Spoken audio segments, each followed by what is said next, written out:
आता मेट्रो शहरातील बातम्यांचा वेगवान आढावा घेऊयात। नवी मुंबईतील अष्टविनायक मित्र मंडळाच्या गणरायाचे यंदा 26वे वर्ष आहे। दिघ्याचा राजा म्हणून या बाप्पाची ओळख आहे, तर भक्तगणांची बाप्पाला भेटायला गर्दी पाहायला मिळते।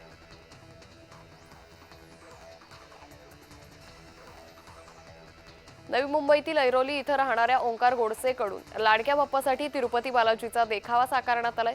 यंदा गोडसे कुटुंबियांचं 25वे वर्ष असून देखावा साकारण्यासाठी तब्बल 2 महिन्यांची मेहनत लागली। त्यात कार्डबोर्ड आणि कागदाचा वापर करण्यात आलाय।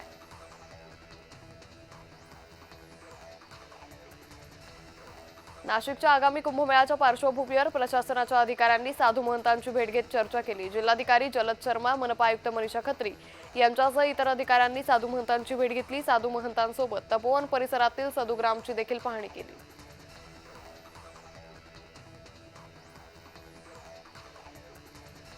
दिल्लीला पुराचा इशारा देण्यात आला असून यमुना नदीच्या पाणी पातळीत वाढ झाली आहे। मठ बाजारापासून निगमबोध घाटापर्यंत सर्व काही पाण्याखाली गेलंय, तर अलीपूर उड्डाणपूल हा बंद करण्यात आलाय। पुढील काही तासात गाझियाबाद, गुरुग्राम, फरीदाबाद मुसळधार पाऊस पडू शकतो, त्यामुळे लोकांना सावध राहण्याचं आवाहन करण्यात आलंय। सोने चांदीच्या दरात पुन्हा एकदा मोठी वाढ झाली आहे। सोन्याचे दर 1,06,000 गेले, तर चांदीची विक्री 1,23,000 रुपये प्रति किलोनं होती।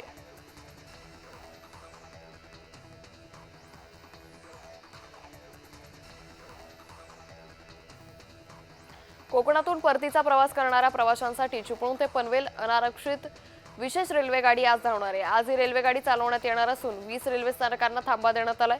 एकाच वेळी प्रवाशांची गर्दी होऊन कोणताही अनुचित प्रकार घडू नये यासाठी विशेष अनारक्षित रेल्वेगाडी सुरू केली आहे। मुंबईकरांसाठी 238 वातानुकूलित उपनगरीय गाड्यांची खरेदी करण्यात आली आहे। रेल्वेसाठी 70,000 कोटींच्या पायाभूत सुविधा प्रकल्पांना मान्यता देण्यात आली आहे।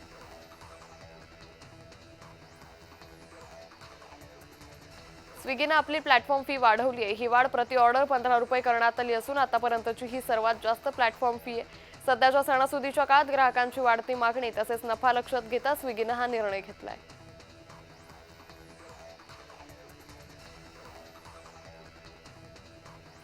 जीएसटीत आता 2च स्लॅब लागू होणार आहेत। 12 आणि 28% दराचा स्लॅब रद्द केला असून आता 5 आणि 18% दराचा स्लॅब लागू होणार आहे।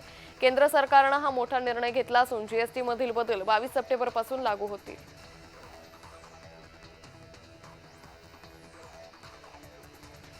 लाडक्या बहिणीचा ऑगस्ट आणि सप्टेंबर महिन्याचा हप्ता एकत्र मिळण्याची शक्यता आहे। दोन्ही महिन्याचे एकत्रित 3,000 रुपये दिले जाण्याची शक्यता आहे। या संदर्भात अद्याप कुठली अधिकृत घोषणा झाली नाहीये। दिवाळीच्या आठवड्यात विमान प्रवास 52% महागणार आहे। रुपया कमकुवत झाल्यामुळे वाढलेला खर्च आणि विमानांच्या कमतरतेमुळे नेटवर्क क्षमता कमी झाल्यानं 19 ते 25 ऑक्टोबर या कालावधीसाठी प्रवास महाग आहे।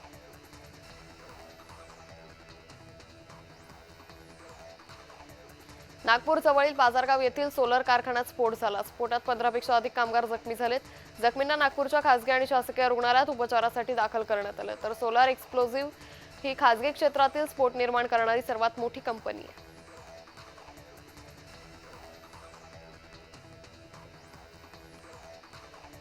नाशिकच्या दिंडोरी परिसरात शिकारीच्या शोधात बिबट्या थेट पोल्ट्री फार्ममध्ये शिरला। पोल्ट्री फार्ममधील 7 ते 8 कोंबड्या बिबट्यानं फस्त केल्या।